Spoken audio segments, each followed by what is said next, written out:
అంబేద్కర్ కోనసీమ జిల్లా అమలాపురం రూరల్ మండలం వన్నెచింతలపూడిలో Andhra Pradesh deputy speaker Raghuramakrishnaraju పర్యటించారు. క్షత్రియ సేవా సమితి ఆధ్వర్యంలో నిర్వహిస్తున్న సన్మాన కార్యక్రమానికి హాజరై ఆయన మాట్లాడుతూ ప్రభుత్వం మారింది, సంక్షేమ పథకాలు ప్రజలందరికీ అందుతున్నాయి కాబట్టి ఈసారి సంక్రాంతి పండుగను అందరూ సంతోషంగా జరుపుకుంటారని అన్నారు.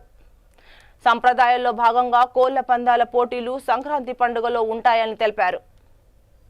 వన్నెచింతలపూడి గ్రామాన్ని ఆదర్శంగా తీసుకొని నా నియోజకవర్గం ఉండిలో కూడా ఇదే విధంగా అభివృద్ధి చేస్తానని అన్నారు.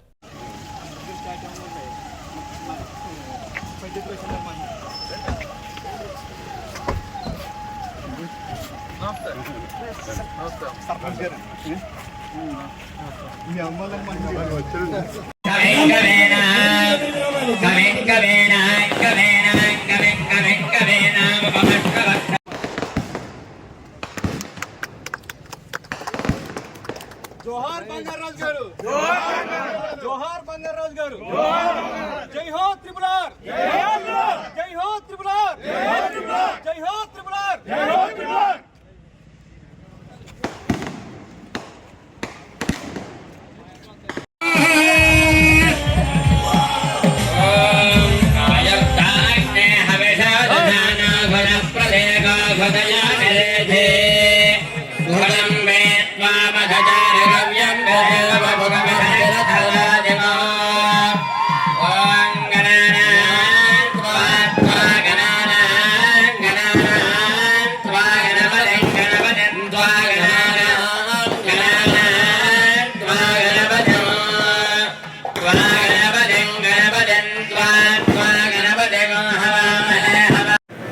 అట్లీస్ట్ వన్నెచింతలపూడిని చూసి వీళ్ళు కూడా ఎంతో కొంత బాగుపడ్డారా అనే విధంగా అయినా సరే నేను ప్రయత్నం చేస్తాను.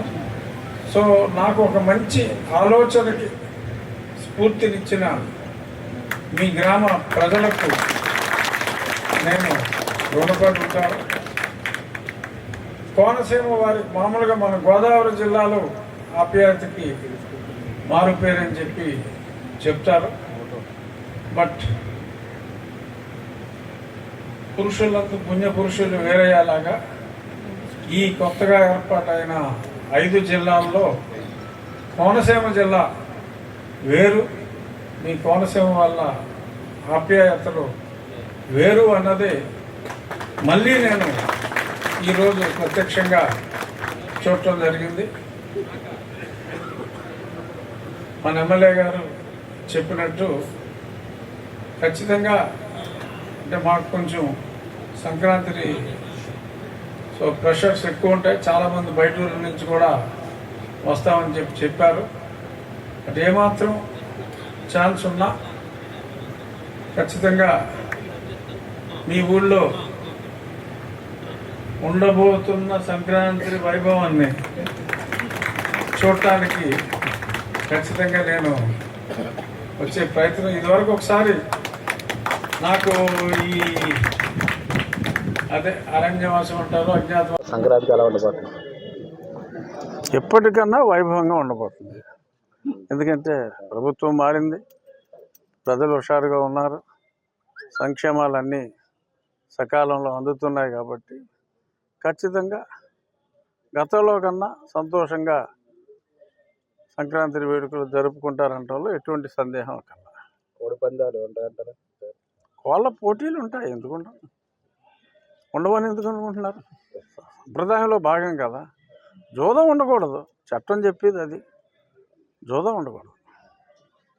ఇప్పటికే కొంతమంది ఆడుకుంటామంటున్నారు, ఈసారి ఆడినామంటున్నారు సార్.